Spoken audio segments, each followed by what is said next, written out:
Почитуван градоначалник на Центар Герасимовски, почитуван господин Лучич, генерален директор на Телеком Србија групацијата, почитуван Марко, извршен директор на МТЛ во Скопје, почитуван Герасимовски, директор на Кошаркашкиот клуб Работнички.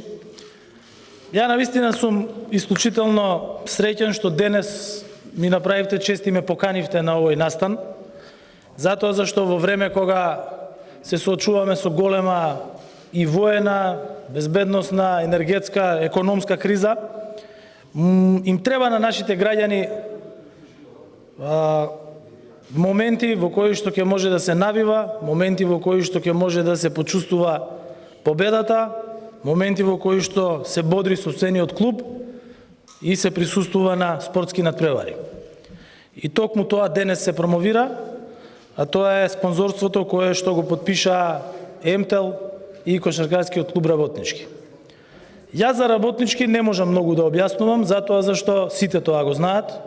Тоа е нашиот најуспешен кошаркарски клуб, кој што сите сме го бодреле, оние што сме постарите и во времето на бивша Југославија, кога Работнички играше со Партизан, со Звезда, со Цибона, со Задар и со сите други големи клубови од таа бивша држава. Сме го бодреле Работнички и кога се натпреварувал во европските надпреварувања и Работнички кога ги давала репрезентативците и на бивша Југославија и на Македонија. Една работа е многу важна и тоа се клучните пораки од овој настан денес. А тоа е потврдата дека со економски раст можеме да имаме и развој на спортот. Присуството на македонскиот пазар и влезот на една сериозна групација како што е МТЛ Србија, тоа токму го потврдува. Јас 20 години поминав во телекомуникацијскиот бизнис. 20 години се период кога можете да ги научите сите ваши конкуренти. А МТЛ Србија, Влада Лучич, нивниот директор, се конкуренти кои што секогаш сакаат да победуваат. Јас бев дел од Deutsche Telekom групацијата, Телеком Австрија групацијата, меѓутоа Влада, Марко и сите нивни колеги успеаа да изградат во изминатиот период една сериозна компанија, која што не само што е присутна во Србија, како најголем оператор, туку и во Црна Гора, во Босна и Херцеговина, во Австрија, во Швајцарија и од неодамна во Северна Македонија.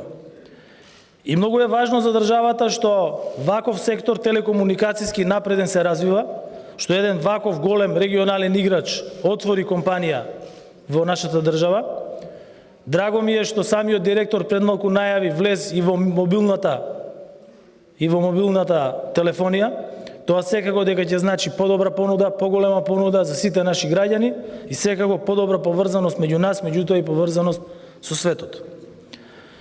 За Работнички сите навивавме, меѓутоа ја не секогаш сум имал најдобри моменти во салата на Работнички, бидејќи јас навивав за Куманово, бидејќи сум од Куманово.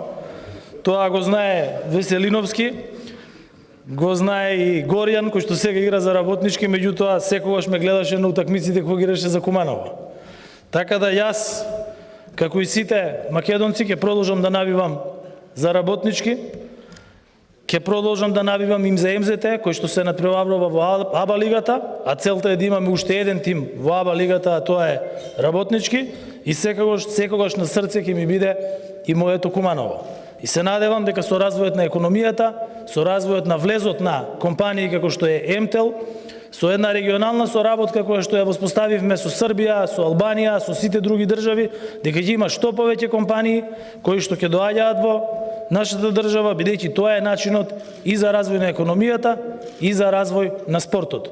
Ние сме отворена држава, ние сме држава која што мора да оди напред и само на таков начин ќе направиме држава во која што ќе живее побогат и посреќен народ. Ви благодарам и посакувам многу успехи на МТЛ и на Работнички.